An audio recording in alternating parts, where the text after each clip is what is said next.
Yes, good morning to all of you friends. We'll start the class at 10 a.m. Few more seconds to go.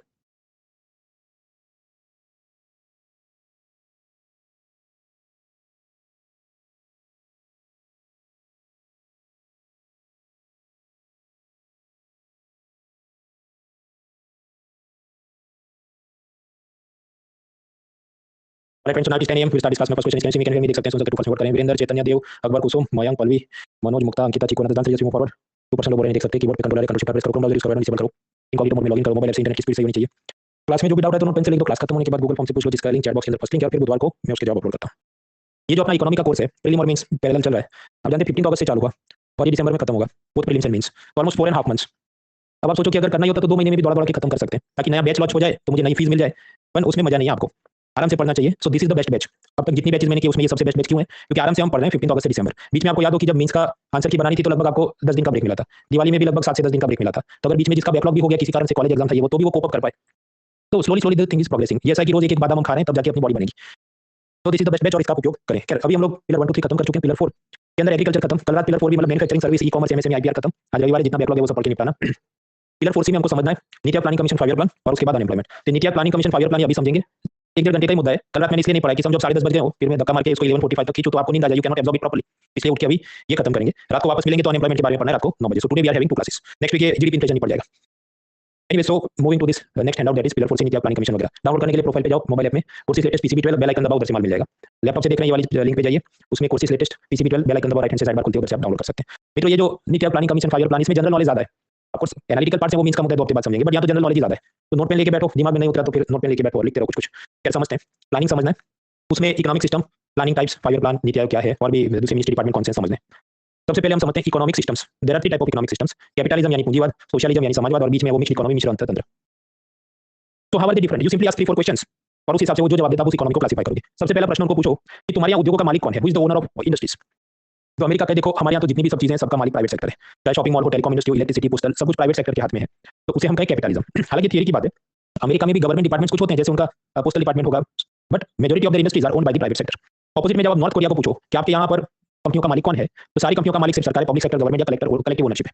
कोई private property या private ownership कोई company की है नहीं। तो that is socialism, समाजवाद north Korea में। India का इन दोनों के बीच में मिक्स्ड इकोनॉमी है। तो यहाँ रिलायंस जैसी प्राइवेट सेक्टर कंपनी भी होगी, ओएनजीसी जैसी सरकारी कंपनी भी होगी। तो few industries are reserved for the public sector, जैसे एटॉमिक एनर्जी, रेलवे, बाकी सब में प्राइवेट सेक्टर की भी कंपनी हो सकती है और सरकारी कंपनी भी हो सकती है। तो ये होता है मिक्स्ड इकोनॉमी जैसे इंडिया। इनको दूसरा प्रश्न पूछो कि आपके देश में क्या साइकिल बनेगी, कार बनेगी, कौन सी गुड्स एंड सर्विसेज बनेगी, कौन तय करता है? अमेरिका का देखो, बाजार तय करेगा क्या बनाना है। पब्लिक को दारू मांगता है, दारू बनाएंगे। उनको मारिजुआना और ये सब गांजा फूकना है, वो अलाउ करेंगे। उनको जुआ खेलना है, वो अलाउ करेंगे। तो वो कैपिटलिज्म है। Let the market forces decide, supply demand के हिसाब से हमें क्या करना है। कोई दारू जुआ मारिजुआना सब कुछ अलाउ करेंगे। On the other hand north Korea को पूछो कि आपके देश में क्या प्रोड्यूस करोगे, कौन डिसाइड करेगा? तो मार्केट डिसाइड नहीं करेगा, सुप्रीम लीडर डिसाइड करेंगे। सरकार तय करेगी कौन सी चीज का उत्पादन करना है और उसमें भी कोटा सिस्टम होगी कि हम लोग 20 कार बनाएंगे और 200 साइकिल बनाएंगे, क्योंकि हमारे सुप्रीम लीडर का कहना है कि साइकिल पे सब घूमो। तो government will allocate the resources for production and government will decide what is to be produced, in how much quantity is to be produced.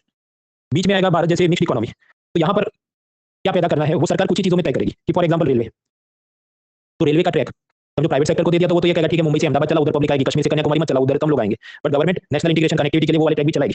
तो कुछ जगह पर गुड्स एंड सर्विसेज का क्या प्रोडक्शन करना है, कैसे करना है, गवर्नमेंट डिसाइड करेगा। बाकी जितनी भी इंडस्ट्री है वो प्राइवेट सेक्टर डिसाइड करे कि मुंबई से दिल्ली रोज कितनी फ्लाइट चलानी है, कौन सी ब्रांड का कैसा दारू बनाना है, प्राइवेट सेक्टर डिसाइड। आगे इन सबको प्रश्न पूछो कि उत्पादन के दौरान कौन सी चीज ज्यादा इस्तेमाल करोगे, मशीन या मजदूर? During production what should be used more, labour और कैपिटल? कैपिटल मतलब मशीनरी। तो नॉर्थ कोरिया को पूछो सोशलिज्म, तो वो कहने नहीं, लेबर को ज्यादा यूज करना चाहिए, मतलब रोबोट से काम नहीं कराएंगे, मशीन से काम नहीं कराएंगे, मजदूरों से काम कराएंगे ताकि सबका कल्याण। अमेरिका को पूछो कैपिटलिज्म, तो ऐसा नहीं कहेगा मशीन यूज करो, ऐसा कहेगा कि व्हिचएवर इज चीपेस्ट, क्योंकि वो प्रॉफिट देखेगा। Whichever mode of production is cheaper, machine से बनता है मशीन से बना लो, आदमी से बनता है आदमी से बना लो, वो भी फ्री मार्केट है, कंपनी तय करे। बीच में आएगा मिक्स्ड इकोनॉमी।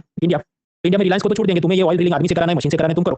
लेकिन जो पब्लिक सेक्टर एंटरप्राइज होंगे वहां पर गवर्नमेंट तय करेगी। फॉर एग्जांपल ये FCI, food corporation of India, आप जानते हैं मिनिमम सपोर्ट प्राइस पे किसानों से अनाज खरीदती है। अब अनाज खरीदा तो ट्रक में भरना भी पड़ेगा, तो ये आप चाहें तो क्रेन से भी भर सकते हैं, तो एक आदमी 10 10 बोरियां उठा सकता है। लेकिन ये देखो मजदूरों से भरवा रहे हैं, क्यों? क्योंकि गवर्नमेंट डिपार्टमेंट्स को सरकार ये कहेगी ज्यादा मजदूरों से काम कराओ ताकि जॉब्स क्रिएट। तो in public sector industry government will decide कि एफसीआई लेबर ज्यादा यूज करेगी, मशीन कम यूज करेगी, पर प्राइवेट सेक्टर में फ्रीडम है, उसको मशीन यूज करना है, आदमी यूज करना है। So that is mixed economy. आखिरी सवाल कि आपने जो भी ये उत्पादन किया उसको ग्राहकों में कैसे वितरण करोगे? हाउ विल यू सेल और distribute the goods and services among the people? America को पूछो तो कैपिटलिज्म है, तो क्या जो खरीद सकता है वो खरीद ले। गरीब आदमी दवाई नहीं खरीद सकता है तो ना खरीदे, it is not our responsibility. If a sick man can not afford the medicine, it is not governments problem. Market decide करता है, मार्केट में कस्टमर अपने हिसाब से खरीद ले जो चाहिए। टोटल अपोजिट नॉर्थ कोरिया में, सोशलिज्म में, तो वहां पर सरकार तय करेगी कि हर चीज का भाव क्या होगा और किसे कितना किलोग्राम मिलेगा। We will decide and sell कि suppose every person eligible for 5 kilogram of wheat, 1 bottle of edible oil, इतना उसको शुगर मिलना चाहिए वगैरह। सो कंप्लीटली कस्टमर क्या खरीदेगा, क्या भाव पे खरीदेगा, उसका क्या कोटा होगा, सरकार तय करेगी। दैट इज सोशलिज्म, समाजवाद। दोनों के बीच आएगा इंडिया, मिक्स्ड इकोनॉमी है। तो यहाँ पर कोशिश क्या होगी, जो एसेंशियल गुड्स एंड सर्विसेज हैं जैसे मेडिसिन, अनाज, फर्टिलाइजर, वहां पर गरीबों को सस्ते में मिले, सरकार कुछ प्राइस कंट्रोल करेगी। बाकी जो भी चीजें तो प्राइवेट सेक्टर को छूट है। एप्पल को आईफोन लाख रुपए का बेचना है तो सरकार रोकती नहीं, गरीबों को सस्ते में दो, या ये महंगी वाली गाड़ियां करोड़ों में चले तो सरकार does not object to it. If you can afford you can buy. But जो एसेंशियल गुड्स एंड सर्विसेज हैं उस पर सरकार थोड़ा प्राइस कंट्रोल की कोशिश करती है। तो that is a mixed economy. अब यहाँ पर ये जो सोशलिज्म है, तो एक होता है सोशलिज्म और दूसरा होता है कम्युनिज्म। ये क्या सेम अलग चीज है? देखिए, सबसे ऊपर कंसेप्ट है इगालिटेरियनिज्म, समतावाद, कि सबका कल्याण हो जाए।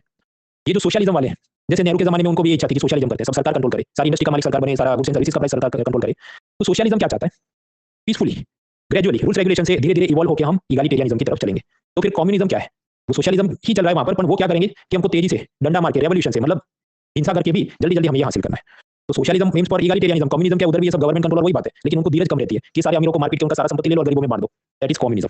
आपको सबसे ज्यादा रिफाइंड कंसेप्ट है ये, वो क्लास 11 12 की पॉलिटिकल साइंस की किताबों से पढ़ना। जब प्रीलिम का सिलेबस खत्म हो जाता है तब पढ़ना, या फिर रोज प्रीलिम का ही पढ़े और दिमाग आपका बोर हो रहा है तो शाम को एक घंटा ये भी पढ़ सकते हैं।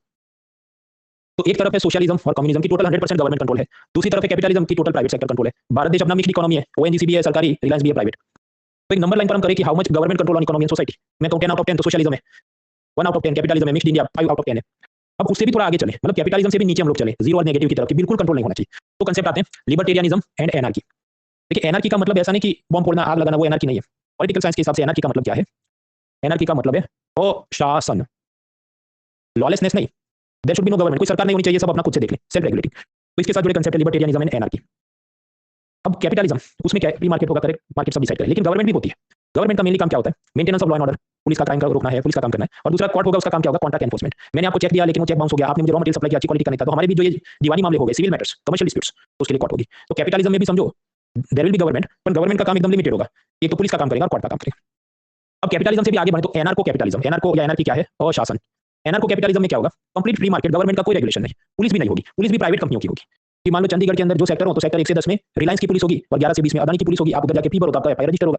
तो even police functions will be in the private hands. कोई कोर्ट भी नहीं होगी, कोर्ट भी प्राइवेट आर्बिट्रेटर्स होंगे कि आपका झगड़ा हो गया कुछ तो ये अदानी की कोर्ट है, वो अंबानी की कोर्ट है, ये वाला सेक्टर, वो वाला sector, like that it will be divided. एकदम मतलब फ्यूचरिस्टिक सोसाइटी में ऐसा हो सकता है। That is the anarcho capitalism, कि कोई सरकार होनी नहीं चाहिए, सब कुछ प्राइवेट सेक्टर का।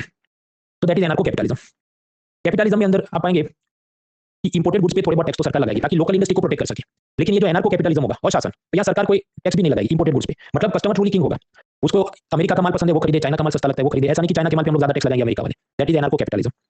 एनार्को कैपिटलिज्म की बातें चर्चा में इसलिए कि अर्जेंटीना का जो नया प्रेसिडेंट है जेवियर मिलाई, वो इनकी बातें करता है कि कैपिटलिज्म से भी एक स्टेज आगे, वो कहता है सारे मैं तो मिनिस्ट्री डिपार्टमेंट खत्म कर दूंगा, एजुकेशन मिनिस्ट्री नहीं, लेबर मिनिस्ट्री नहीं, कुछ नहीं, और डॉलराइजेशन करूंगा कि अर्जेंटीना का पेसो करेंसी खत्म करके सिर्फ अमेरिका का डॉलर को ही हम अपनी करेंसी भी मान लेंगे। फिर अभी वो सब होना बाकी है, पर जब होगा तो that is the anarcho capitalism. Capitalism से भी 2 स्टेप आगे, सरकारी नहीं होनी चाहिए, कुछ भी नहीं होना चाहिए।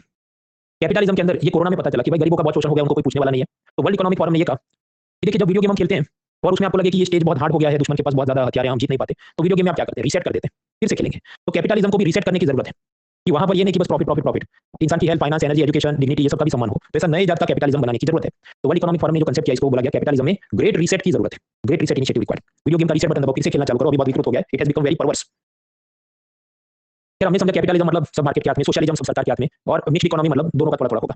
हालांकि रियल लाइफ में कोई भी देश 100% कैपिटलिस्ट या 100% सोशलिस्ट नहीं है, तभी लोग मिक्स्ड इकोनॉमी है, पर मिक्स में समझो वो 0 की जगह 10 है, 20 है, ऐसे ग्रेडेड चीजें।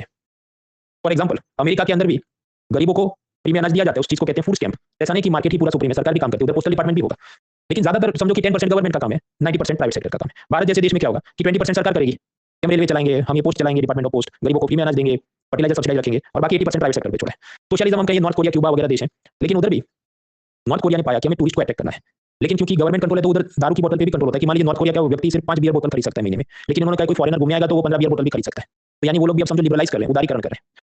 तो जो कोटा होता है, how many beer bottle can be purchase, tourist के लिए रिलैक्स किया, तो मतलब उधर भी आप समझो प्राइवेट सेक्टर धीरे धीरे डेवलप हो रहा है। पर वैसा होगा कि 90% गवर्नमेंट कंट्रोल करेगी, 10% ही प्राइवेट सेक्टर होगा। तो 100% तो कोई भी फुल कैपिटलिस्ट या फुल सोशलिस्ट नहीं बचा, ग्रेडेड चीजें कम ज्यादा है। इकोनॉमी को क्लासिफाई करने का एक और भी तरीका है, क्लोज्ड इकोनॉमी, कि जिसका दुनिया के साथ कोई इंपोर्ट एक्सपोर्ट एफडीआई का कोई रिलेशन ना हो, जैसे नॉर्थ कोरिया। और ओपन इकोनॉमी मतलब क्या, कि जो क्लोज्ड इकोनॉमी नहीं है वो ओपन इकोनॉमी, बाकी सारे देश। तो टाइप्स ऑफ इकोनॉमी पिलर 3 में भी समझा था, ओपन इकोनॉमी हो सकता है और क्लोज्ड इकोनॉमी हो सकता है। क्लोज्ड इकोनॉमी क्या है कि जिसका इंपोर्ट एक्सपोर्ट एफडीआई वगैरह कोई रिश्ते पूरी दुनिया के साथ नहीं है, जैसे नॉर्थ कोरिया। हालांकि इनके भी हैं, 10% होंगे, 90% नहीं होंगे, तो 100% तो रियल लाइफ में कुछ नहीं है, but they are relatively a closed economy.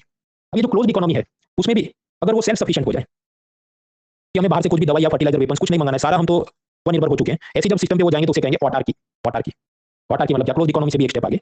अब ऐसा होगा कि ये टशन में क्लोज्ड इकोनॉमी रखा है, लेकिन इनको कोका कोला पीना तो नहीं होगा, अपन फिर हम कोका कोला भी खुद से बना लेंगे, उस स्टेज पे पहुंचे, दैट इज ऑटार्की। हमने 2 दिन पहले एलपीजी रिफॉर्म्स पढ़े थे, नरसिम्हा राव के, बेसिकली इसमें बात की थी सरकारी नियंत्रण कम करो, प्राइवेट सेक्टर को ग्रो होने दो। तो अमेरिका में भी रोनाल्ड रेगन प्रेसिडेंट था तो ऐसा ही चलता था, उसे हम कहते हैं रेगनॉमिक्स। ब्रिटेन में मार्गरेट थैचर प्राइम मिनिस्टर थी तो वहां पर भी ऐसा सब चल रहा था, ये टेलीकॉम, कोल इंडस्ट्री, रेलवे सबका प्राइवेटाइजेशन कर दो, तो उसे कहा गया थैचरोमिक्स। तो रेगनोमिक्स और थैचरोमिक्स क्या, बेसिकली एलपीजी रिफॉर्म्स ही हैं जो वहां पर हुए अमेरिका और ब्रिटेन में। वॉशिंगटन कंसेंसस क्या है, आईएमएफ, वर्ल्ड बैंक और अमेरिका की सरकार, ये तीन लोग मिलकर Latin American countries, south American countries, उनको नसीहत देने लगे, सिखाने लगे कि देखो तुम भी एलपीजी रिफॉर्म ले लो, गवर्नमेंट कंट्रोल कम कर दो, प्राइवेटाइजेशन बढ़ाना चालू करो।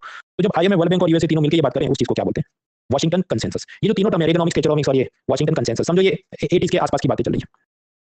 ये सब कुछ आपके हैंडआउट में माइंड मैप के जरिए दिया है, आराम से देख लेना। तो हमने अब तक समझा क्या, इकोनॉमिक सिस्टम समझे, सोशलिज्म, कैपिटलिज्म, इकोनॉमी, उसके ऊपर भी एनार्को कैपिटलिज्म, ऑटार्की, ये सब चीजें समझी। अब समझते हैं प्लानिंग। प्लानिंग क्या है, और उसके बाद ब्रेक लेंगे, उसके बाद 5 ईयर प्लान समझेंगे।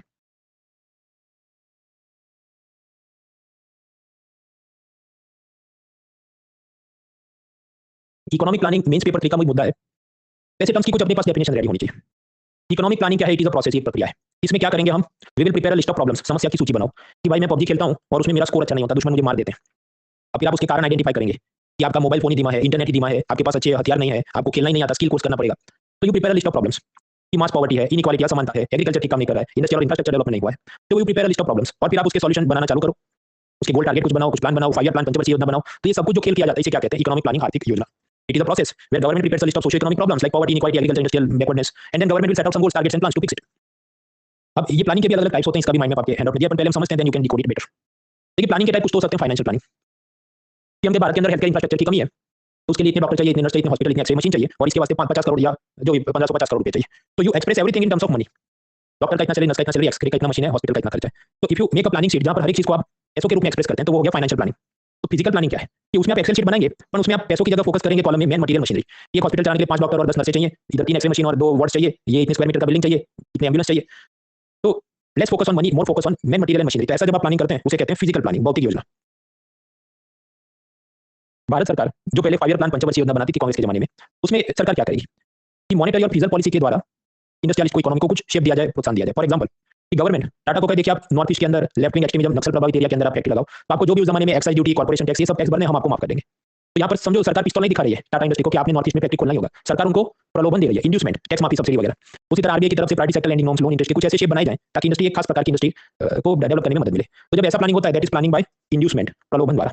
नॉर्थ कोरिया में ऐसा हाथ पे जोड़ने नहीं बैठेगा किम जोंग उन, वो क्या है, पिस्तौल दिखाएगा, यानी planning bye direction. Central authority will give targets and priority. एक तो वहां प्राइवेट सेक्टर की कोई कंपनी नहीं होगी, जो सरकारी ओएनजीसी कंपनी होगी, उधर जो आईएएस होगा उसको बुला के पिस्तौल दिखा देगा कि ये काम करना है और वो काम कर देगा। तो that is planning bye direction. Planning के अंदर और भी टाइप्स हो सकते हैं। इंडिकेटिव प्लानिंग कि सरकार मान लो ये कहे कि देखो अपना 12th 5 ईयर प्लान है, उसमें हमारी इच्छा है कि 9% जीडीपी ग्रोथ हो जाए, इच्छा है, नहीं होगा तो किसी को पिस्तौल से मार नहीं देंगे।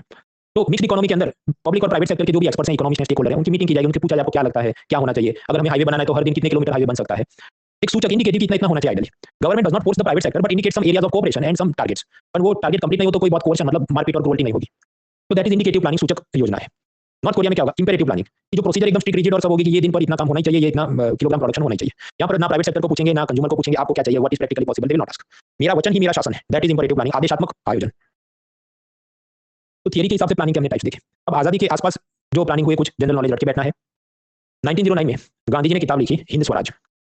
वो ऐसा था, वो जहाज से या तो अफ्रीका से इंडिया आ रहे थे या कुछ तो हो रहा था, जहाज में वो आ रहे थे, तो बहुत फ्री टाइम होगा, 3-4 महीने आराम से किताब लिखी। वो किताब काफी कंट्रोवर्शियल है क्योंकि वहां पर उन्होंने क्या बात करी कि कोई इंडस्ट्री, कोई मशीन नहीं होना चाहिए, एक नीडल भी, सुई का वो जो है वो भी मशीन से नहीं बनना चाहिए, सब कुछ हाथ से हमें बनाना चाहिए। Total opposition of industry machine, doctor का स्टेथोस्कोप भी नहीं होना चाहिए, सब आयुर्वेद होना चाहिए, and focus on khadi village and cottage industry. ऐसी सब बातें जो लिखी वो है हिंद स्वराज की किताब। 34 में एम विश्वेश्वरैया, भारत रत्न मिला था, इंजीनियर थे, डैम्स बनाए थे, वो एम विश्वेश्वरैया ने किताब लिखी प्लान इकोनॉमी ऑफ इंडिया, तो वो उन्होंने लिखी थी। फिर 38 में नेहरू ने कांग्रेस प्लान बनाया, लेकिन वो अमल नहीं हुआ क्योंकि सेकंड वर्ल्ड वॉर चालू हो गया। 44 में ये सब जेआरडी टाटा वगैरह उद्योगपतियों ने बॉम्बे प्लान सजेस्ट किया था। 44 में गांधीयन प्लान आया, वो श्रीमन नारायण अग्रवाल ने बनाया था। 45 में एम एन रोड ने बनाया पीपल्स प्लान। तो समझो जब भी ऐसा आता है people's, people's bank, people's army, people's plan, तो ये सब समझो चाइनीज टाइप की बात होगी, उसमें कम्युनिस्ट टाइप की, सोशलिस्ट टाइप की बात होगी। तो एम एन रॉय ने पीपल्स प्लान बनाया, उसमें सोशलिस्ट टाइप की सब बात होगी, सरकार के कंट्रोल में सब होना चाहिए। आजादी के बाद 50 में जयप्रकाश नारायण ने सर्वोदय प्लान बनाया, विनोबा भावे की फिलोसॉफी, ग्राम विकास, ये सब बातें थी। अब इधर से कुछ क्वेश्चन हम लोग देखेंगे, पर ब्रेक में करते हैं, उससे पहले थोड़ा और पढ़ लेते हैं।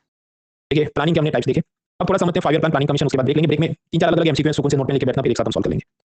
तो now what happened, economic planning आजादी मिलती, आजादी के बाद प्लानिंग कमीशन योजना आयोग बनता है। ये 50 में बनता है, ना कॉन्स्टिट्यूशन में लिखा है ना किसी कानून में लिखा है, ये तो सरकार ने गैजेट नोटिफिकेशन से किया बनेगा, so it is a executive body. इन्होंने पहला 5 ईयर प्लान बनाया 51 to 56 के लिए। इसमें जो भी इकोनॉमिस्ट थे, हेरोड डॉमर, उनकी सलाह के अनुसार बनाया, तो हेरोड डॉमर मॉडल था। इसमें main focus agriculture, irrigation, power वगैरह पर था, और जो भी इनका टारगेट था जीडीपी ग्रोथ मान लो 5% होना चाहिए, तो उसकी जगह 6% हो गया, मतलब उम्मीद से ज्यादा इन्होंने अचीव किया। उसके बाद बनता है सेकंड 5 ईयर प्लान 56 से 61। उस वक्त एक स्टैटिस्टिशियन थे पीसी महालानोबिस, उन्होंने सब यूएसएसआर, सोवियत रशिया का सिस्टम स्टडी किया और नेहरू को सलाह दी कि देखो हमें भी ये सब सोशलिस्ट टाइप का करना चाहिए, यानी सरकार के हाथ में सब कुछ कंट्रोल में होना चाहिए, we should focus on rapid industrialisation, we should focus on heavy industry. Heavy industry मतलब क्या? भारी वजन का जो माल बनाते होंगे, mining, shipbuilding, steel, chemical, machines, ऐसी हैवी इंडस्ट्री पे हम फोकस करें। हम फोकस करें इंपोर्ट सब्सटीट्यूशन पे, बाहर से चीजें आयात ना करें, उस पर बहुत ज्यादा टैक्स लगाए, स्वदेशी चीजों को प्रोत्साहन दे, वरना ईस्ट इंडिया कंपनी वापस आ जाएगी। ये सब काम करें। उसी तरह basic and capital goods industry पे फोकस किया जाए। वो भी यही सब बेसिक कैपिटल गुड्स मतलब क्या? Mining, shipbuilding, steel, chemical, machine, ये ऐसी चीजें, उससे बाकी पूरी इकोनॉमी चला सकते हैं हम लोग। तो दैट वाज पीसी मालानोबिस मॉडल। कोई भी देश की इकोनॉमी के शिखर यानी माउंटेन्स या पीक क्या होते हैं? Steel, coal, electricity, railway. तो रशिया का जो लीडर था लेनिन, उसने कहा कि ये जो कोई भी इकोनॉमी के जो पीक्स हैं, शिखर हैं, स्टील, कोल, इलेक्ट्रिसिटी, रेलवे, इन शिखरों पे सरकार का नियंत्रण होना चाहिए। Government must command this heights और peaks of economy. In other words nationalisation, राष्ट्रीयकरण कर दो प्राइवेट सेक्टर का, ये कोई इंडस्ट्री नहीं होना, सब सरकार के कंट्रोल में होना चाहिए। तो जो सेकंड 5 ईयर प्लान है, तब से हमारा ये फोकस हुआ, जहां पर ये स्टैटिस्टिशियन पीसी मालानोबिस ने मेरे को सजेस्ट किया कि हमें ये करना चाहिए। तो स्टील में सारी सरकारी कंपनी होनी चाहिए, स्टील अथॉरिटी ऑफ इंडिया वगैरह, प्राइवेट सेक्टर का उसका नेशनलाइजेशन कर दो। कोल में मान लीजिए जो भी प्राइवेट सेक्टर की कंपनियां थी, उसे कोल इंडिया बना दिया। इलेक्ट्रिसिटी में सरकारी कंपनियां कर दी। रेलवे तो सरकारी पहले से था, हालांकि उससे पहले हो सकता है अंग्रेज को रेलवे अपनी चला दे, वो सब नेशनलाइज हो गया। तो that is the commanding the Heights या पीक्स ऑफ इकोनॉमी। उसके बाद की जो पूरी कहानी है, उसका मैंने एक माइंड मैप आपके हैंडआउट में दिया है। इसको मैं जूम इन करता हूं, फॉन्ट शायद अच्छे ना दिखे क्योंकि पड़ जाएगा इसमें, पर आप हैंडआउट में देखना चाहिए। पहला 5 ईयर प्लान क्या है? 51 टू 56, और इसमें मैंने मेडल्स क्यों दिए? क्योंकि जो भी टारगेट था वो अचीव हुआ। दूसरा आया उसमें ये मालानोबिस मॉडल, उसके कीवर्ड याद रखने हैं, public sector, heavy industry, socialist pattern, rapid industrialisation, ये सब किया गया 56 टू 61। उसके बाद आई हकीकत मूवी, अब तुम्हारे हवाले वतन साथियों। मतलब उसमें क्या हुआ था? चीन के साथ युद्ध हुआ था। तो अब क्योंकि चीन के साथ युद्ध होगा, उसके बाद जो भी 65 में पाकिस्तान के साथ युद्ध होगा, तो जो थर्ड 5 ईयर प्लान है 61 टू 66, वो फेल हो जाएगा, क्योंकि अपना सरकार का सारा पैसा इसमें चला जाएगा, तो economy will not function properly. उसके बाद सरकार सदमे में आ गई। कुछ बार ये होता है कि समझो आपने यूपीएससी का एक अटेम्प्ट दिया, दूसरा अटेम्प्ट दिया, फिर आपका मार्क्स आया, उसको देख के आपको ऐसा सदमा कि आपने यूपीएससी 2-3 अटेम्प्ट देना ही छोड़ दिया कि अभी मैं स्टेट सर्विस या क्लरिकल एग्जाम करता हूं, यानी आप हॉलिडे ले लेंगे। तो ऐसा हॉलिडे सरकार ने ले लिया 66 टू 69 कि भाई हमसे ना हो पाएगा, अभी कुछ प्लान नहीं बनाने, कुछ होने रहा है, छोड़ो इसको। उसके बाद इंदिरा गांधी ने 4 5 ईयर प्लान बनाया 69 टू 74, फिर फिफ्थ बनाया। अब जो फिफ्थ बनाया, उसके बीच ये सब इमरजेंसी का माहौल, और मोरारजी देसाई सब प्राइम मिनिस्टर बनेंगे। मोरारजी देसाई प्राइम मिनिस्टर बनेंगे तो उन्होंने कहा ये जो 5-5 साल की नौटंकी चलती है 5 ईयर प्लान की, बेतुकी बात है। 5 साल को हम कभी प्रेडिक्ट नहीं कर सकते, चीन और पाकिस्तान से युद्ध हो जाते हैं, अकाल सूखा ड्रॉट हो जाता है, तो हम कुछ अचीव नहीं कर पाते थे, हवाबाजी छोड़ो। हम रोलिंग प्लान बनाते हैं। रोलिंग प्लान मतलब क्या? 1 साल का प्लान बनाओ, उसका परफॉर्मेंस देख के सेकंड ईयर का सोचेंगे। इस बार यूपीएससी का अटेम्प्ट देते हैं, कम मार्क आए तो अगली बार उस हिसाब से सीरियस देंगे या स्टेट सर्विस देंगे, उसमें भी नहीं आया तो क्लरिकल एग्जाम देंगे, उसमें भी नहीं आया तो कुछ और काम करेंगे। तो दैट इज रोलिंग प्लान। 5-5 साल की हवाबाजी मत करो, plan for a year, observe the outcomes, then accordingly adjust the plan for next year. ये ऐसा इन्होंने 1-2 साल किया, करते करते फिर 12th 5 ईयर प्लान आएगा। इसके साल याद रखें, 2012 और 5 वर्ष होते हैं, तो 2012 से लेकर 17 मतलब 31 मार्च 2017 को ये खत्म हो गया। 12th 5 ईयर प्लान जो खत्म हो गया, उसके बीच आपको ये भी याद रखना है मोदी सरकार कब आई थी? 2014 में। तो जब वो आए तो मोदी जी ने पहले से सोच के रखा था कि मुझे ये प्लानिंग कमीशन चाहिए ही नहीं, इसकी जगह मुझे नीति आयोग बनाना है। तो नीति आयोग तो बना दिया 2015 में, प्लानिंग कमीशन योजना खत्म भी कर दिया, लेकिन ये 5 ईयर प्लान था उनको चालू रखा कि ठीक है ये खत्म होने 2017 में, तब तक चालू रखो, फिर ये खत्म हो जाएगा। तो 2015 में प्लानिंग कमीशन खत्म, नीति आयोग बनता है, लेकिन 5 ईयर प्लान चालू रखा था अप टू 31 मार्च 2017, और बस उसके बाद तो प्लानिंग सिस्टम ही खत्म कर दिया। अब नीति आयोग अपना अलग चलाता है, जो ब्रेक के बाद हम समझेंगे। तो this you remember 12th 5 year plan कब से कब तक था? 2012 से 17 तक। उसका क्या थीम था वगैरह आपके हैंडआउट में दिया है, वो रटना है स्टेट सर्विस एग्जाम में, क्योंकि वो लोग क्वेश्चन बैंक अपडेट नहीं करते, तो 5 ईयर प्लान का भी सब जनरल नॉलेज पूछते रहते हैं। कुछ तो आसान सवाल आते हैं कि क्रोनोलॉजी टाइप, कि क्रोनोलॉजी में आप समझो महालनोबिस मतलब second 5 year plan, plan holiday कब होगा? ये 60 में चाइना पाकिस्तान के युद्ध के बाद, तो थर्ड 5 ईयर प्लान के बाद। रोलिंग प्लान मोरारजी देसाई बनेंगे कब? ये सब इमरजेंसी और उसके बाद मोरारजी की सरकार बनेगी। तो क्रोनोलॉजी करेक्ट ही है कि पहले महालनोबिस, फिर प्लान हॉलिडे, फिर rolling plan, so answer is 1 2 3। कहानी के रूप में याद रखो, फोटोस के रूप में याद रखो, नॉट सो वेरी डिफिकल्ट। अब इसके बाद हम लोग ब्रेक लेते हैं। ब्रेक में आप नोट पेन लेके बैठना कंटिन्यूअसली, 3-4 यूनिक आतंकी सवाल है जिसमें से हमें समझ के चलना कि ऐसा भी एग्जाम में हो सकता है। तो do keep note and pen. 2-2 minute में मैं स्लाइड चेंज करूंगा, पहला ये क्वेश्चन है 2 मिनट तक, उसके बाद मतलब total 5 minute break, but I will keep changing the slides. Note pen से अपना जवाब मार्क करते रहना, then we will solve it.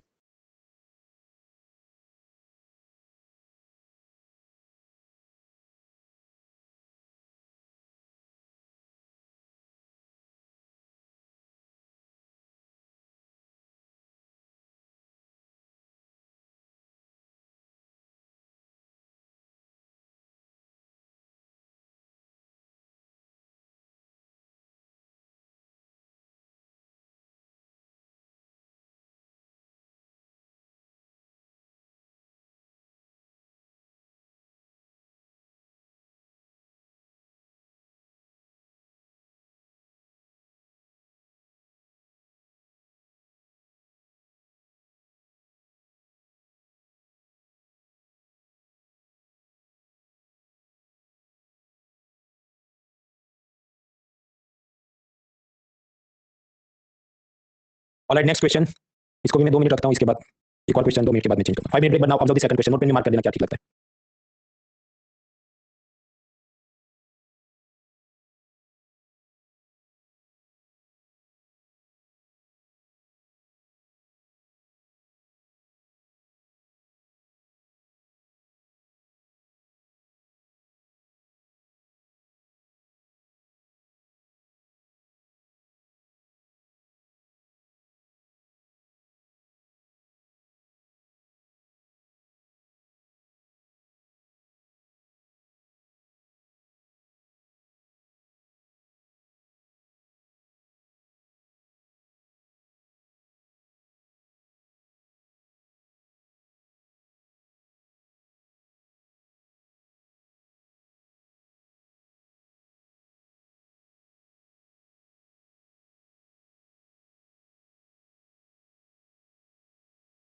Okay, last 1 minute ये क्वेश्चन देखिए वेनेजुएला का, फिर मैं वोटिंग लाइन चालू करूंगा।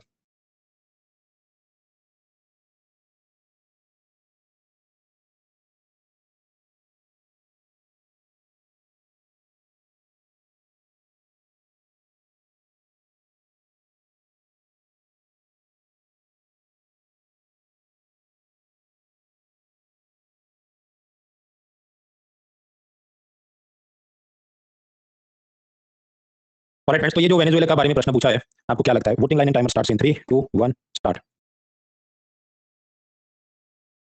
नील, वंदित, आर्यन, वेद, मुशर्रफ, विकास, विवेक, हेमंत, इकलाख, अनुष्का, हर्ष, कोरा, राजश्री, शिवानी, मयंक, अभिनव, कीर्ति, उमंग, शिवा, हरदीप, हर्षित, प्रियांशु, जूही, आयुष, वीरेंद्र, पुष्पांजलि, श्रुति, मुनीश, तान्या, आर्यन, वैभव, नंदिनी, अंकित, अखिल, अकबर, प्रभात, सोनिया, अंशुमान, ओंकार, हर्ष, देव, जसनूर, रोहित, तुलसी, अनन्या, सत्यम। आंसर, अगर आप पूरा साल न्यूज़पेपर पढ़ो तो कभी आपने क्या वेनेजुएला की पॉजिटिव न्यूज़ पढ़ी है? जवाब है नहीं, लेकिन उसके लिए पढ़ना पड़े। देखिए, वेनेजुएला में हमेशा तकलीफ रहती है, बहुत ज़्यादा महंगाई है, इतनी महंगाई है कि लोग लूटपाट मचाते हैं, शॉपिंग मॉल और दुकानों से माल लूट के भाग जाते हैं। तो ऐसी इकोनॉमी में लोग कौन रहना पसंद है? जो भी मौका मिले अमेरिका में इलीगली हम भाग जाएंगे, कोशिश करते हैं। और उनकी जो भी सरकार है निकोलस माडुरो की, तो वो भी एकदम सोशलिज्म टाइप का चलाते होंगे, तो विपक्ष को आगे नहीं बढ़ देते, विपक्ष के नेता को जेल में फिट कर देते। So always they are in negative news. तो पहला स्टेटमेंट करेक्ट है नहीं। तो अगर पहला स्टेटमेंट रॉन्ग है तो आप जानते हैं असर्शन रीजनिंग में तो क्या होता है? फर्स्ट स्टेटमेंट इज रॉन्ग तो एसटी 1 इज रॉन्ग, तो एसटी 2 राइट होना चाहिए। तो Venezuela is the largest oil reserves, वो तो करेक्ट है, वो तो ह्यूमन ज्योग्राफी या उस किताबों में भी आप पढ़ो तो मिल जाएगा। ऐसी गलतफहमी में ना रहना कि मिडल ईस्ट और ये सऊदी अरब या ईरान इराक के पास सबसे ज्यादा तेल है। नहीं, सबसे ज्यादा तेल वेनेजुएला के पास है। हालांकि फिर भी वो गरीब क्यों है? उसका कारण झारखंड में इतना सारा मिनरल वेल्थ है तो वो लोग क्यों गरीब है? संसाधन ही उनका अभिशाप है। Their mineral resources are their curse, क्योंकि उसके चलते ये मिनिस्टर माफिया सबका नेक्सस बन जाता है, करप्शन में पैसा खा जाते हैं। फिर वो सब मीन्स का मुद्दा मीन्स में समझेंगे। इधर से टेक अवे पॉइंट क्या है आपके लिए कि न्यूज़पेपर पढ़ने की आदत रखो। बाकी देशों की इकोनॉमी में भी सब कुछ रटने मत गड़बड़ अंदाज होना चाहिए। क्या गैलेक्सी में दूसरी जगह पर कोई जीवन है? Is there life in some other planet? अभी के लिए हम क्या मानते हैं? नहीं है, क्योंकि कभी वहां से कोई एविडेंस मिला नहीं। सिमिलरली हमने क्योंकि कभी इनकी पॉजिटिव न्यूज़ समझी नहीं, पढ़ी नहीं है न्यूज़ में, therefore this must be wrong. Indian express के अंदर एक पेज आता है वर्ल्ड न्यूज़ के बारे में, उस पर थोड़ी नजर होनी चाहिए। देखिए, करंट अफेयर्स पीडीएफ के भरोसे ऐसे सवाल सॉल्व नहीं हो सकते। इसका कारण क्या? करंट अफेयर्स पीडीएफ वाले सोचे कि हमें 150 वर्ड्स पेजेस में मंथली मैगजीन बनानी है, तो उसमें वो भारत का और ये बाकी चीजें फोकस करेंगे ना, वेनेजुएला की इकोनॉमी को वो इतना फोकस नहीं करेंगे। तो that is one takeaway. Newspaper पढ़ो और उसमें बाकी देश में क्या चल रहा है उसके बारे में भी पढ़ना चाहिए। नोट नहीं बना, लिस्ट पढ़ना चाहिए। फिर ये दूसरा प्रश्न था ऐसा ही वियतनाम की इकोनॉमी के बारे में, 2 साल पहले 2022 पीरियड में पूछा। Again I give you 20 second, पहले क्वेश्चन रिफ्रेश कर लो अपने दिमाग में, फिर मैं वोटिंग लाइन खोलता हूं।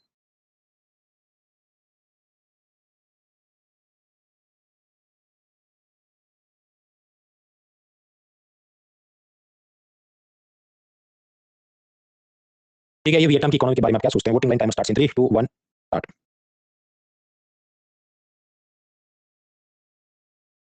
माही, एकता, नवीन, वैभव, मयूर, कनिष्क, प्रीति, निखिल, कोरा, अलीफ, अंशुल, प्रकाश, निखिल, तान्या, राजश्री, राम, धवल, वीरेंद्र, याग्निक, मनस्वी, मानसवी, वेणु, उमंग, रजनीश, अंकित, ओंकार, हर्ष, चैतन्य, रोहित, सत्यम, सोनिया, गौतम, रूही, अंकिता, पल्लवी, करेक्ट आंसर।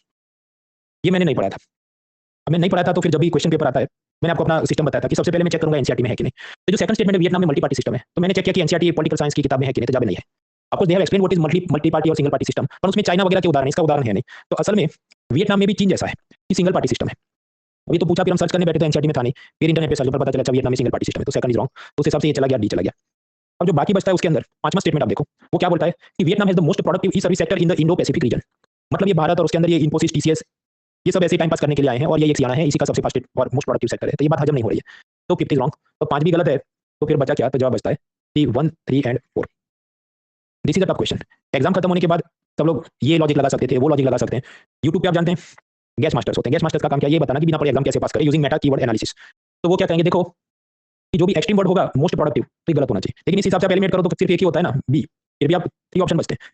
फिर वो कहेगा देखो फास्टेस्ट ग्रोइंग इकोनॉमी, तो ये भी गलत होना चाहिए। लेकिन अगर आप फर्स्ट को गलत मानोगे तो आप गलत हो जाएंगे, क्योंकि असल में करेक्ट है कि वो फास्टेस्ट ग्रोइंग तो है, तो टोट के मत पढ़ो। उसी तरह वेनेजुएला वाले में भी वो गैस मास्टर आपको क्या कहेंगे कि देखो extreme word statements are always wrong, तो वर्ल्ड्स लार्जेस्ट ऑयल रिजर्व, तो ये गलत होना चाहिए तुक्के के हिसाब से उनके मेटा कीवर्ड एनालिसिस। तो उस हिसाब से वो तो आपको कुछ और लेके जाएंगे, इसी जवाब होना चाहिए।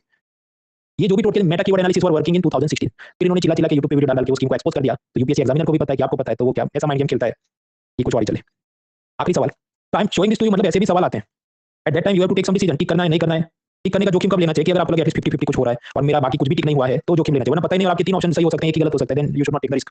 और इसे ये भी समझना है कि न्यूज़पेपर क्यों पढ़ना चाहिए, इसे और भी समझना है कि आराम से क्यों पढ़ना चाहिए। व्हाट्सएप की तरह स्क्रॉल करके पढ़ोगे तो ये सब ऐसी चीजें मिस हो जाती है। आखिरी सवाल, and this is also crazy one.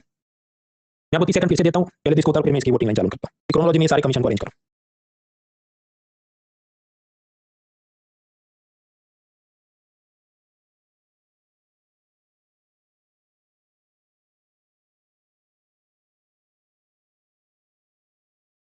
और जो भी टिक लगे voting line time starts in 3 2 1 start. Prathamesh, Varsha, Virendra, Ripudaman, Harish, Ankit, Ekta, Mahima, Hemant, श्रुति, प्रसून, आर्यन, कौशल, धवल, प्रियांशु, शिवानी, अमन, संजीव, तान्या, धनश्री, राहुल, रोहिणी, महक, काजल, सिया, मौली, रोहन, उमंग, कुसुम, अमित, नंदिता, शुभम, निशिता, प्रीति, अमित, ओमकार, सत्यम, रोहित, चैतन्य, अंकिता, गौतम, पल्लवी, सोनिया, स्वर्णी, मेरा स्क्रिप्ट आंसर्स। अब सोचने बैठो कि आजादी के बाद प्राइम मिनिस्टर नेहरू को दिमाग में सबसे पहले क्या आया होगा? भारत में एफडीआई की बहुत कमी है, एफडीआई को रिलैक्स करता हूं नहीं भाई, आगे भी हमने देखा उस जमाने में तो उनको डर लगता था फॉरेन इन्वेस्टमेंट से कि ईस्ट इंडिया कंपनी आ जाएगी, तो इन्वेस्टमेंट कमीशन को उनकी बहुत प्रायोरिटी हो ऐसा लगता नहीं, मतलब इन्वेस्टमेंट कमीशन लास्ट में होना चाहिए क्रोनोलॉजी के हिसाब से कि वो आखिर में कभी बना होगा। सो नाउ वी आर 50-50 भी हो सकता है, सी हो सकता है। अब दूसरा आप सोचो कि आजादी के बाद तुरंत उनकी प्रायोरिटी क्या होगी, इलेक्शन कराना है कि 5 ईयर प्लान बनाने हैं, तो उस हिसाब से थोड़ा डिसीजन लोगे, you come to the answer. देखिए क्रोनोलॉजी ऐसी बनती है, जनवरी में इलेक्शन कमीशन बनता है 1950 में, प्लानिंग कमीशन बनता है मार्च 1950 में, 51 में फाइनेंस कमीशन बनता है, फाइनेंस कमीशन हम पढ़ चुके हैं सेकंड पिलर में कि यूनियन का टैक्स का पैसा स्टेट में जो बांटना है। फिर करते करते 2004 से 9 में एक इन्वेस्टमेंट कमीशन बनता है, उसके बॉस थे रतन टाटा। तो ये तो बहुत पुरानी चीज है, आप देखो ये 2016 की सीरीज में पूछा जो असल में डेवलप हुआ था टॉपिक 2004 में। यार तो करेक्ट क्रोनोलॉजी ऐसी है, पहले इलेक्शन करवाया, फिर 5 ईयर प्लान बनाया, फिर कुछ पैसा आया होगा तो फाइनेंस कमीशन ने स्टेट्स को दिलवाया, और इन्वेस्टमेंट कमीशन तो बहुत बाद में 2004 में बना। तो दैट इज द आंसर। या तो 50-50 कर सकते हैं, नहीं तो स्किप कर सकते हैं। दूसरा स्टेट सर्विस करने बैठते हैं तो स्टेट सर्विस एग्जाम में ध्यान रखना चाहिए कि ऐसे जो भी कमीशन है उसमें कौन चेयरमैन था। First election commissioner was Sukumar Sen, finance commission first किसी नहीं होगी, फर्स्ट पे कमीशन का कौन था, वरतेलिया या कोई, तो वो वहां पूछते हैं जैसा देश वैसा भेज, you have to be better. Crazy questions. यार ये सब लिख के रखना, हर एक पीवाईक्यू का लिख के नहीं रखना चाहिए, पर ये आपको लिख के रखना चाहिए कि लक्ष्मीकांत की बुक में। हो सकता है उसने एग्जैक्ट महीना नहीं दिया हो, तकलीफ हो जाएगी। इलेक्शन कमीशन और प्लानिंग कमीशन हम तो दोनों 50 में बने, पर पहला कौन बना, जनवरी में इलेक्शन कमीशन बना, प्लानिंग कमीशन मार्च में बना। तो you should note it down somewhere in the margin of your Laxmikanth book. इस तरह से पीवाईक्यू के हिसाब से खुद के नोट्स को और अपडेट करो। हैरी पॉटर सीरीज में एक कौन था, half blood Prince. Half blood Prince के अंदर क्या होता है कि जो जादू की सब सूत्रों की मंत्रों की किताब है, तो हाफ ब्लड प्रिंस ने उसके एडवांस नए नए इंटरप्रिटेशन मार्जिन में लिख के रखे थे। ऐसा कुछ आपको भी करना पड़े। आगे बढ़ते हैं। तो yes sometimes crazy questions come. हमने economic system, socialism, capitalism, mixed economy, anarcho capitalism, autarky, ये सब देखा। प्लानिंग के टाइप्स देखे, इंड्यूसमेंट और indicative, imperative, main planning, physical planning, financial planning देखा, 5 ईयर प्लान, प्लानिंग कमीशन हमने देखा। अब नीति आयोग क्यों बना, कुछ और मिसलेनियस बॉडीज वगैरह देखनी है और फिर अपना लेक्चर खत्म। देखिए नीति आयोग, कोई भी कंपनी कैसी होती है कि एक तो है कंपनी, उसका होगा चेयरमैन, फिर होगा सीईओ जो रोज का काम देखे, उसके ऊपर होंगे बोर्ड ऑफ डायरेक्टर, और वो कभी कभी मिलकर सब ओवरऑल पॉलिसी और गाइडेंस देंगे। तो नीति आयोग भी ऐसा ही है। ये ग्राफिक्स की तरह आपको इतना अच्छा नहीं दिखे, अपन हैंडआउट में दिया, देख लेना। नीति आयोग, उसके नीचे एक होता है चेयरमैन जो प्राइम मिनिस्टर खुद है, फिर एक होता है वाइस चेयरमैन जो रोज का काम देखता है, वो कौन है, अभी है सुमन के बेरी। नीति आयोग का जो वाइस चेयरमैन होता है वो एक इकोनॉमिस्ट होता है। सबसे पहले थे डॉक्टर अरविंद पनागरिया 2015 में, बाद में रिटायर होकर उसको भी 16 फाइनेंस कमीशन का बॉस बना दिया। फिर राजीव कुमार, वो तो क्या आउटडेटेड बात हुई, लेटेस्ट कौन है, सुमन बेरी। दैट मींस अगेन, तो चेयरमैन है प्राइम मिनिस्टर, वाइस चेयरमैन एक इकोनॉमिस्ट है। लेकिन समझो इकोनॉमिस्ट की तकलीफ क्या होगी, उसको इकोनॉमी पता है, उसको पब्लिक एडमिनिस्ट्रेशन नहीं पता कि कैसे ये फाइल पे ड्राफ्टिंग नोटिंग होता है, गवर्नमेंट रेजोल्यूशन जीआर क्या होता है, ऑफिस में एमओएम क्या होता है, उस हिसाब से नीचे कारकुन को ऐसा फाइल भेजना है, वो सब उसको नहीं पता होगा। तो इसलिए वाइस चेयरमैन के नीचे होता है सीईओ, जो कि आईएएस ऑफिसर होता है, उसे ये सब पता है कि ऑफिस का काम कैसे होता है। तो वो अलग अलग ministry department, union government, state government के साथ कोऑर्डिनेट करेगा, सब फाइल भेजेगा, डेटा मंगवाएगा, पॉलिसी में सब मदद करवाएगा। तो there will be an IAS officer. IAS provides a diverse platform. जब हम बोलते हैं अगेन आरबीआई का boss IAS officer, finance commission boss IAS officer, GIFT City का बॉस आईएएस ऑफिसर, टेरी का चीफ एग्जामिनर आईएएस, इधर भी CEO IAS officer and so on. NITI Aayog में और क्या होता है, और कुछ मेंबर्स होते हैं, लेट मी जूम इन। और मेंबर्स में कुछ फुल टाइम होते हैं, कुछ पार्ट टाइम होते हैं। फुल टाइम में क्या, जो सब फेमस मिसाइल साइंटिस्ट होगा, कोई फेमस डॉक्टर होगा, कोई फेमस एग्रीकल्चर साइंटिस्ट होगा, कोई इकोनॉमिस्ट होगा, उनको फुल टाइम मेंबर बनेंगे। पार्ट टाइम कभी कभी रखते हैं, अभी तो कोई रखा नहीं है। और कुछ होते हैं एक्स ऑफिशियो मेंबर। कुल मिलाकर 4 मिनिस्टर को प्राइम मिनिस्टर बिठा देते हैं। तो जो भी होम मिनिस्टर, डिफेंस मिनिस्टर, ऐसे जो 4 फाइनेंस मिनिस्टर वगैरह होंगे उनको बिठा देंगे। वो कंपोजिशन आपके हैंडआउट में दिया, आप देखना। तो मैंने आपको बताया कि कंपनी में नीचे की साइड क्या होता है, चेयरमैन होता है, सीईओ होता है, ये सब। अब ऊपर की साइड देखते हैं कि कंपनी के ऊपर क्या होता है, बोर्ड ऑफ डायरेक्टर। तो सिमिलरली नीति आयोग के ऊपर होता है गवर्निंग काउंसिल। नीति आयोग के ऊपर होता है गवर्निंग काउंसिल। गवर्निंग काउंसिल में प्राइम मिनिस्टर बैठते हैं, अलग अलग स्टेट के सीएम बैठते हैं, और यूनियन टेरिटरी के लेफ्टिनेंट गवर्नर्स बैठते हैं। इधर भी कोऑपरेटिव फेडरलिज्म की कमी, सहकारी संघवाद की कमी। ममता बनर्जी कहे मुझे तो बुलाया था, अपन बोलने नहीं दिया, मेरा तो माइक बंद कर दिया, तो मैं तो वॉकआउट कर दूंगी। कुछ बार पंजाब सीएम के मुझे आना ही नहीं है, हमारे इधर कोई फायदा नहीं है। तो there are some problems in the functioning of the governing council. वो मींस का मुद्दा, मींस के अंदर हम पढ़ेंगे 2 हफ्ते बाद। तो that is the NITI Aayog setup. अब थोड़ा समझते हैं एमसीक्यू के लिए कि कैसे अलग है। प्लानिंग कमीशन जो ये कांग्रेस के जमाने में था, ये लोग क्या करते थे, पंचवर्षीय योजना बनाते थे, 5 ईयर प्लान बनाते थे, उसमें कितना पैसा देना है। देन सेंट्रली स्पॉन्सर्ड स्कीम्स, कि मान लो इंदिरा आवास योजना है, उसमें यूनियन इतना पैसा दे, स्टेट इतना पैसा दे। अगर ठीक है चलो वो तो होगा, परसेंटेज एक बार डिसाइड किया। फिर दूसरा प्रॉब्लम आएगा, कौन से स्टेट में कितने मकान बनाने हैं, गुजरात में ज्यादा बनाने हैं कि बिहार में ज्यादा बनाने हैं, ये सब भी डिसाइड करना है। तो ये सारा काम कौन करता था, प्लानिंग कमीशन। नीति आयोग का काम क्या है, नीति आयोग पैसों का एलोकेशन डिसाइड नहीं करता, वो फाइनेंस मिनिस्ट्री करता है। नीति आयोग का काम है थिंक टैंक, वो बैठ के सोचेंगे, सजेशन देंगे कि नई पॉलिसी कैसे बनाए, इलेक्ट्रिक व्हीकल की पॉलिसी बनाते हैं, कोई स्कीम चले उसका इंप्लीमेंटेशन के लिए कोई डैशबोर्ड बना देंगे, उधर सब कौन से स्टेट का क्या रैंक है, ये सब बनाएंगे। So that is NITI Aayog. जैसे नीति आयोग ने बहुत सारे डैशबोर्ड बनाए, फॉर एग्जांपल वाटर इंडेक्स। अब वाटर इंडेक्स में बाद में ऐसा पता चला कि डेटा में धांधली हो रही है, तो वर्ल्ड बैंक ने अपना ईज ऑफ डूइंग बिजनेस वाला रिपोर्ट बन के इनको भी करना पड़ा, खैर वो अलग मामला है, पर बहुत सारे ऐसे रिपोर्ट इंडेक्स बनाते रहते हैं। प्लानिंग कमीशन के मुकाबले नीति आयोग बेहतर कैसे है। मान लीजिए सरकार सोचे कि माइनॉरिटी वीमेन, अल्पसंख्यक महिलाओं का कल्याण करना है, तो उनको स्किल डेवलपमेंट के लिए कोई कोर्स कराना चाहिए, कंप्यूटर ट्रेनिंग देनी चाहिए। तो ये प्लानिंग कमीशन के जमाने में तकलीफ क्या थी कि मल्टीपल स्कीम्स, कि माइनॉरिटी अफेयर्स मिनिस्ट्री का एक योजना चले, ह्यूमन रिसोर्स डेवलपमेंट मिनिस्ट्री का दूसरा योजना चले, एमएसएमई मिनिस्ट्री का तीसरा योजना चले, वीमेन चाइल्ड वेलफेयर मिनिस्ट्री का चौथा योजना चले। और फॉर्मेट सिमिलर होगा कि ये सब महिलाओं का रजिस्ट्रेशन करके कंप्यूटर की ट्रेनिंग देनी है। और कंप्यूटर की ट्रेनिंग में यूजुअली क्या, कोई एनजीओ कंप्यूटर कोचिंग वाले को पैसा देंगे कि एक महिला है उसके आपको सपोज 1500 रुपीस की फीस मिलेगी अगर आप उसे ट्रेनिंग दोगे। अब ये बदमाशी करेगा कि सेम वीमेन का 4 स्कीम में एनरोलमेंट करा के ट्रेनिंग एक ही बार दे, या फिर कि वीमेन हो ही नहीं, अब में फर्जी नाम लिख के वो पैसा लेता रहे। तो there will be a problem. टाइपनिंग of the funds fictitious, ghost beneficiary बना दो। आपके सरकार पकड़ लेगी ना, पकड़ लेगी तो मान लो माइनॉरिटी अफेयर्स ने उसको पकड़ लिया तो बैन कर दिया, ब्लैकलिस्ट किया। कोई नहीं, तो उतने में महिला बाल विकास की दूसरी योजना आएगी, ये उसमें अप्लाई कर देगा। तो they will trick the entire system. इससे लड़ने के लिए नीति आयोग ने काम क्या किया है, पहले तो rationalisation of the central sponsored schemes. अगर स्किल डेवलपमेंट की एक ही मिलती जुलती 4 मिनिस्ट्री योजना चला रहा है तो 2 योजना खत्म कर दो। फिर आप सोचिए कि फिर भी 2 योजना बची, लेकिन इसमें कॉमन थीम अगर स्किल, तो अब से सिस्टम क्या बना है कि स्किल की जो भी स्कीम है, स्किल डेवलपमेट मिनिस्ट्री इंप्लीमेंट करेगी। मान लो माइनॉरिटी वीमेन का तो ठीक है, पैसा minority affairs ministry, skill development ministry को दे और वो जाके कंप्यूटर की ट्रेनिंग का काम देखे। महिला बाल विकास मंत्रालय का हमें करना है, हाँ तो वो पैसा दे, पर नीचे इंप्लीमेंट स्किल मिनिस्ट्री करे, ताकि क्या सेंट्रलाइज काम हो जाए, तो जो भी बदमाशी इनको ट्रेस कर सके। दूसरा, ये जो सब एनजीओ प्राइवेट कोचिंग वाले सब ऐसी योजना को इंप्लीमेंट करते थे, इन्होंने अपने नीति आयोग के एनजीओ दर्पण पोर्टल में रजिस्टर करना पड़ेगा। इससे फायदा क्या है, उसका Aadhaar card, PAN card, office address सब लिंक हो जाएगा। तो ये बदमाशी करता है, एक मिनिस्ट्री इसको ब्लैकलिस्ट करेगी, फिर वो नाम बदल के दूसरा अकाउंट खोले तो उसको भी ब्लैकलिस्ट कर देंगे, उसके और ऑफिस बियर कौन है, उनके सब पान कार्ड, आधार कार्ड होंगे, so they will become more strict about it. तो ये सब काम नीति आयोग ने किया है। तो नीति आयोग प्लानिंग कमीशन से अलग कैसे है? तो नीति आयोग ने एनजीओ का एनजीओ दर्पण पोर्टल बनाया है, यूनिक आईडी रजिस्ट्रेशन कराना पड़ता है, बेटर कोऑर्डिनेशन, और ये जो भी मिस्ट्री और करप्शन साइफनिंग होता है उसको लगते हैं। जो प्लानिंग कमीशन काम करता था वो पूरा राजस्थान बैकवर्ड है, तो इनको ज्यादा पैसा दे दो। नीति आयोग ने क्या किया, नहीं पूरा राजस्थान बैकवर्ड नहीं है, उसके कुछ डिस्ट्रिक्ट में पिछड़ापन है, उसको हम फोकस करेंगे। यानी समझो बड़ा सा ब्लॉक नहीं, ग्रेन्यूल्स, छोटे छोटे कण में उसका अप्रोच आ गया।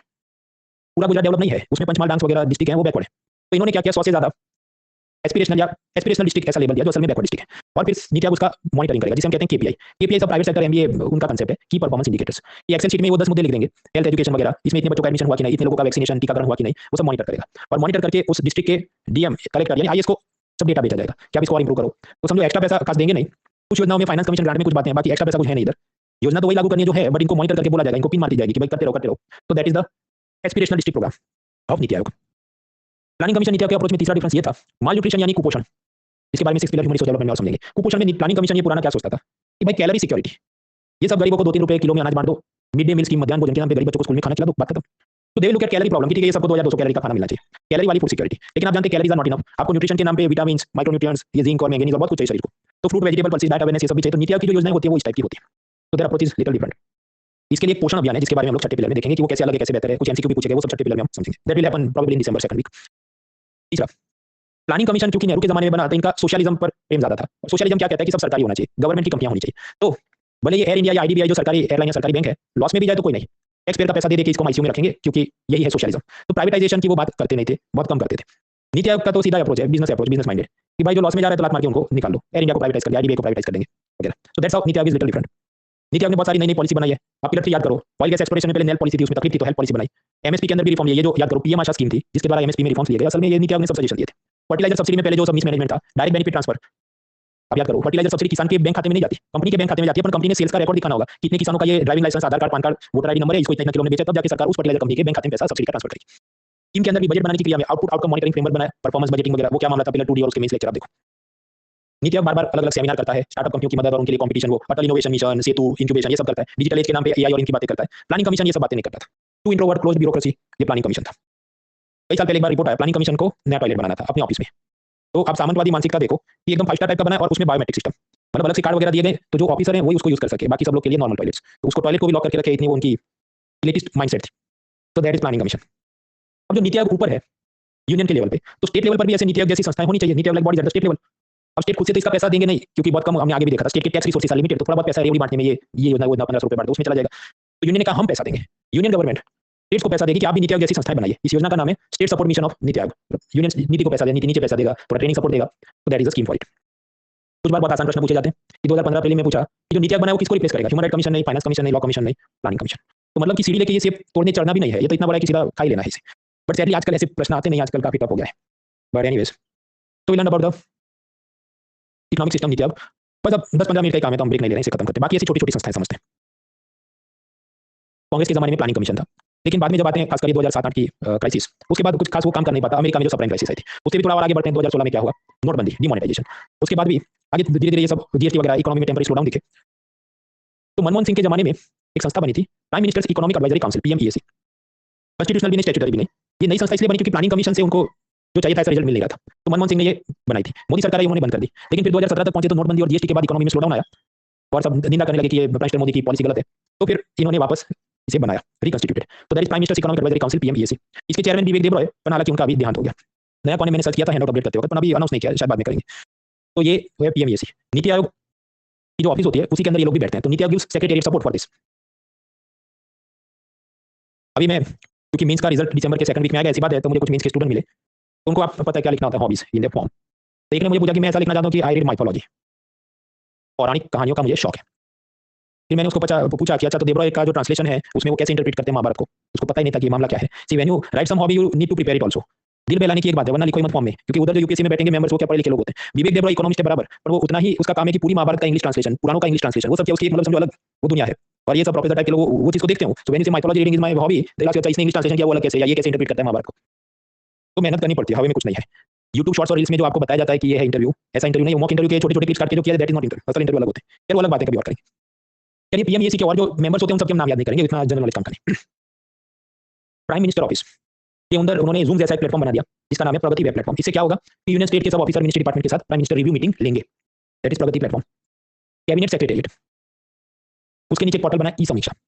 समझो कोई एजुकेशन मिनिस्ट्री का आईएएस ऑफिसर प्राइम मिनिस्टर को ब्रीफ करता है कि सर हम ये सर्व शिक्षा अभियान में अभी इतने 100 नए स्कूल बनाने वाले हैं, तो वो जो भी कमिट करेगा इस पोर्टल में लिख दिया जाएगा। तो मतलब समझो आईएएस कोई पावर पॉइंट प्रेजेंटेशन देता है प्राइम मिनिस्टर को कि हम मान लो 50 नए ई-नाम सेंटर खोलेंगे एग्रीकल्चर के लिए, तो फिर ये पोर्टल में लिख देंगे वो इसके नाम का 50 टारगेट। फिर फॉलो अप एक्शन लिया जाएगा कि इसने अपडेट करना होगा कि भाई 50 एग्रीकल्चर सेंटर बने कि नहीं बने तो फिर इसको नोटिस जाएगा। तो इस तरह से ई गवर्नेंस की मदद से काम का मॉनिटरिंग किया जाता है, दैट इज ई समीक्षा पोर्टल। इसके अलावा पब्लिक प्राइवेट पार्टनरशिप पिलर 5 में देखेंगे मेंस में, मतलब कोई एयरपोर्ट बनाने के लिए 100 करोड़ चाहिए, सरकार के हम 50 करोड़ दे, अदानी के मैं 50 करोड़ दूं, that is public private partnership. ऐसे प्रोजेक्ट का जल्दी जल्दी निपटान करने के लिए प्रोजेक्ट मॉनिटरिंग ग्रुप, ई निवेश पोर्टल, ये सब कैबिनेट सेक्रेटरीट के नीचे। अब इतना सब होगा तो करप्शन ब्राइबरी की शिकायतें होंगी, उसके लिए कौन सा पोर्टल, तो पर्सनल मिनिस्ट्री, ये डीओपीटी वाला, यूपीएससी के एग्जाम वगैरह जो कोऑर्डिनेशन होता है। ये जो पर्सनल मिनिस्ट्री है, कार्मिक मंत्रालय, जो ये सब अपॉइंटमेंट पोस्टिंग ट्रांसफर का काम देखता है, उसके नीचे एक सीपी ग्राम्स पोर्टल है, उसमें आप सब कंप्लेन कर सकते हैं। कोई भी सरकारी विभाग या ओएनजीसी वगैरह में आपको कंप्लेन करनी है, you can do the complain here. CP grams is a very effective portal. इसमें ऐसा है कि उसकी फाइल प्रेसिडेंट और पीएम को जाती है और फिर वो मांगा जाता है ब्यौरा कि अच्छा 200 कंप्लेन आई तो कितनी निपटाई है कि नहीं, तो that is CP grams portal. Normally क्या होगा कि एक मिनिस्ट्री होती है, उसके नीचे डिपार्टमेंट होते हैं, लेकिन कुछ ऐसे ऑर्गेनाइजेशन है वो किसी भी मिनिस्ट्री डिपार्टमेंट का हिस्सा नहीं है, जैसे प्रेसिडेंट सेक्रेटरीट, कैबिनेट सेक्रेटरीट। तो ऐसा नहीं कैबिनेट सेक्रेटरीट के ऊपर होम मिनिस्ट्री नहीं, कैबिनेट सेक्रेटरीट खुद में एक अलग संस्था है, उसके नीचे सब ये रिसर्च एनालिसिस विंग वो काम देखते हैं। प्राइम मिनिस्टर्स ऑफिस वो एक अलग संस्था है, उसके ऊपर कोई मिनिस्ट्री नहीं। प्राइम मिनिस्टर्स ऑफिस के नीचे नेशनल सिक्योरिटी एडवाइजर एनएसए होता है, नीचे वो मतलब अलग ही संस्था है। Department of atomic energy, department of space, ये सीधा पीएम को रिपोर्ट करते हैं। ऐसा नहीं कि इसके ऊपर साइंस मिनिस्टर आएगा और उसके ऊपर पीएम आएगा। नेशनल सिक्योरिटी काउंसिल सेक्रेटरी, ये भी कुछ ऐसा है। ऐसा क्यों है, इसका जवाब ऐसा ही है और ये हमको याद क्यों रखना है, ये सब इंडिया ईयरबुक में दिया है, खासकर सीडीएस एपीएफ वगैरह में कुछ बार पूछते हैं। So these are known as apex institute या एपेक्स ऑर्गेनाइजेशन, शीर्षस्थ एपेक्स है ये, इनके ऊपर कोई मतलब सीधा प्रेसिडेंट या प्राइम मिनिस्टर तो है, पर समझो कोई मिनिस्ट्री डिपार्टमेंट नहीं है। लास्ट आता है मोस्पी। मोस्पी मतलब ministry of statistics and programme implementation. ये जो मोस्पी है इसके नीचे लेट मी जूम इन, क्योंकि इसके बाद हम समझो हम लोग समझेंगे जीडीपी अनएम्प्लॉयमेंट, ये सब समझना है अगले 5 लेक्चर में। तो ये मंत्रालय की थोड़ी ईयरबुक इन्फॉर्मेशन पता। तो मोस्पी जो है ministry of statistics and programme implementation, उसके नीचे 2 विंग है, एक है स्टैटिस्टिकल विंग। अब यहाँ पर 2 ऑर्गेनाइजेशन थे, डेटा कलेक्शन के लिए था एनएसएसओ और उस डेटा का इंटरप्रिटेशन करके फॉर्मूला से जीडीपी इन्फ्लेशन ये कैलकुलेट करने की अलग संस्था थी सीएसओ, सेंट्रल स्टैटिस्टिक्स ऑफिस। फिर सरकार ने सोचा 2 क्यों रखनी है, एक ही कर दो। तो अब से क्या एनएसओ बना दिया है, नेशनल स्टैटिस्टिक्स ऑफिस। वो क्या काम करेगा, डेटा कलेक्ट भी करेगा, उसका इंटरप्रिटेशन भी करेगा, फाइनल डेटा रिलीज भी करेगा। तो presently we have national statistics office, वो क्या काम करता है, GDP calculation, consumer price index, inflation calculation, ये सब करेगा, जो नेक्स्ट वीक गुरु शुक्र शनि रवि हमको समझना है।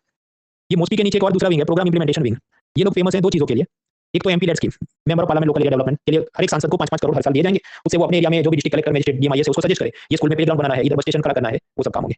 तो MP LAD every MP gets 5 crore for development work in his constituency. और इसके अलावा और भी चीज थी, इधर प्राइम मिनिस्टर से कुछ 20 पॉइंट प्रोग्राम या कुछ तो था, पर वो इतना काम करने नहीं, नॉट वरी। जब भी एनएसओ के ऑफिसर आपसे डेटा मांगने आए, social economic demographic scientific, for example GDP का डेटा मांगने के लिए वो दुकानदार के पास जाएंगे, भाई कितना प्रोडक्शन या सेल्स हो रहा है, एनुअल सर्वे ऑफ इंडस्ट्री के नाम पे अदानी अंबानी के ऑफिस में जाए, कितना अपने रिफाइनरी का आउटपुट है, they are legally required to answer, क्योंकि ऐसा कानून है कलेक्शन ऑफ स्टैटिस्टिक्स एक्ट। इसके अंदर अगर कोई इन्फॉर्मेशन नहीं दे तो या गलत इन्फॉर्मेशन दे तो उसको सजा हो सकती है। स्टैटिस्टिक्स को और बेहतर करने के लिए एक संस्था है नेशनल स्टैटिस्टिकल कमीशन। हालांकि आजकल इतना चर्चा में नहीं, इसका कारण क्या, क्योंकि हम लोग रात के लेक्चर में समझेंगे अनएम्प्लॉयमेंट का डेटा निकाला जाता है। अब सरकार क्या सोचे कि कोई रेगुलर कैलेंडर नहीं होता कि जनवरी में बेरोजगारी का डेटा देंगे, उनकी मर्जी है, कुछ बार डेटा आ जाए, लेकिन सरकार सोचे नहीं अभी इलेक्शन आने वाले मुद्दा बन जाएगा तो पोस्टपोन कर देंगे। इसके खिलाफ उनके मेंबर्स ने, ये स्टैटिस्टिकल कमीशन के मेंबर्स ने रिजाइन कर दिया, तो कंट्रोवर्सी, उसके बाद सब ठंडा हो गया, तो ये इतनी चर्चा में रहते हैं। ये जो ministry of statistics and programme implementation जो भी डेटा रिलीज करती है, बड़े बड़े एक्सपर्ट इसका विरोध करते हैं। जैसे इकोनॉमिस्ट रघुराम राजन का ये कहना है कि ये जो इनका डेटा कलेक्शन ही गलत है, अगर कोई कहे 7% जीडीपी है तो उतना है नहीं। फिर एक थे अरविंद सुब्रमण्यन इकोनॉमिस्ट, उसने कहा कि भारत का जितना भी जीडीपी हो सपोज X%, तो सरकार उसको 2.5% ऐड करके जवाब आपको बताती है, क्योंकि इन सबका ये डेटा ट्रेसिंग चल रहा है। अब ऐसी काफी कंट्रोवर्सी हुई तो सरकार ने ये सोचा कि देखो भरोसा जीतने के लिए कुछ तो करना पड़ेगा, और confidence building we have to do something. तो कॉन्फिडेंस बिल्डिंग के लिए क्या क्या कर रहे हैं, एक नया कानून बनेगा, नेशनल स्टैटिस्टिकल कमीशन बिल। उसमें ये नेशनल स्टैटिस्टिकल कमीशन को स्टैट्यूटरी स्टेटस मिलेगा ताकि वो ज्यादा इंडिपेंडेंटली काम करे, उसकी मर्जी के हिसाब से डेटा सब रिलीज करे, मंत्री की दखल कम हो। एक नई पॉलिसी बनाई जाएगी ऑफिशियल स्टैटिस्टिक की। फिर बातें कुछ ऐसी होगी कि मान लो हर जनवरी महीने में हम लोग अनएम्प्लॉयमेंट का डेटा रिलीज करेंगे ही करेंगे, चाहे कितनी बेरोजगारी हो, चाहे कितना चुनाव आने वाला हो, हम इसको रिलीज करेंगे ही करेंगे। ऐसा कानून और नीतियां बनाने की कोशिश हो रही है। फिर सरकार ने एक नई कमेटी भी बनाई, स्टैंडिंग कमेटी ऑन स्टैटिस्टिक्स, उसका चेयरमैन था प्रणब सेन। अब ये जो नई कमेटी बनाई for more reforms in this data collection and publishing, लेकिन ये जो चेयरमैन है प्रणब सेन, उसने क्रिटिसाइज किया कि भाई सेंसस जनगणना दो मतलब 10 साल पे होनी, 2001 के बाद 2011 में हुआ, उसके बाद जो भी 2021 में होना चाहिए तो हो नहीं रहा है, डिले हो रहा है, तो उसने क्रिटिसाइज किया, तो सरकार ने कमेटी बंद कर दी। अब इलेक्शन में ये भी मुद्दा है कि सरकार ये सब कंट्रोवर्सी चल रही है। तो हमने खत्म किया प्लानिंग, रात के लेक्चर में मिलते हैं, उसमें अनएम्प्लॉयमेंट समझेंगे, उसके types, worker types, organise unorganise sector, formal informal, NSOL, PR क्या है, ये सब समझेंगे, रात का लेक्चर है। तो सुबह का भी हमने खत्म किया, जब प्लानिंग खत्म किया, रात के लेक्चर में अनएम्प्लॉयमेंट खत्म करेंगे। अगर मैं चाहता तो इधर ही 2-3 घंटे दौड़ा के अभी खत्म कर दूं, बट दिमाग को जो ठहराव चाहिए, इतना बड़ा पूरे दिन में आपकी प्लानिंग का जो 10-15 पेज खत्म करो, रात को मिलते हैं अनएम्प्लॉयमेंट, उसके 10-15 पेज खत्म करो, खेल खत्म। और ये तो ज्यादातर थियरी सेंट्रिक है, इसमें नया क्या ही होगा। अब ज्यादा किसके ये हो सकता है कि फरवरी में इकोनॉमिक सर्वे नया डेटा दे देते हैं, लोग बेरोजगार है और इतना अपना जीडीपी बाकी कुछ है नहीं, अभी रिवाइज किया, वेडनेसडे का टेस्ट दिया, एंड सीधा महीने के अंदर आप रिवाइज करो, एग्जाम दे दो, खत्म। तो दुश्मन को बड़ा मत होने दो, छोटा तभी निपटा दो। I wish all the best, रात को वापस मिलते हैं।